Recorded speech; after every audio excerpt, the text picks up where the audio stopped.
Let's check out Donald Trump's travel ban, the countries that have been banned from traveling to the USA. And please note there's something here. So there's Angola, Antigua and whatever, Benin, Bhutan, Burkina Faso, Cabo Verde. I'm thinking that's Cape Verde.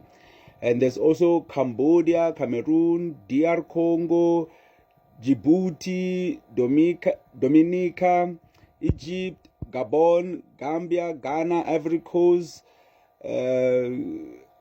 Kazakhstan, Liberia, Malawi, Niger, Nigeria, St. Kitts, St. Lucia, Sao Tome, Senegal, South Sudan, Syria, Tanzania, Tonga, Tuvalu, I don't know that country, Uganda, Vanuatu, Zambia, Zimbabwe, Ethiopia.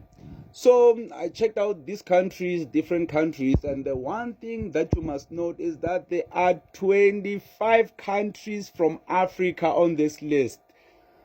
So that's like majority of the list. Like that's like almost 80% or even 70%. This shouldn't be offensive to any African. I mean, we saw this one coming. Trump and Elon Musk have been bullying South Africa for the longest time. Like, they don't feel Africans. Yeah, so we kind of knew this would happen. So we don't care. Africans will stay home.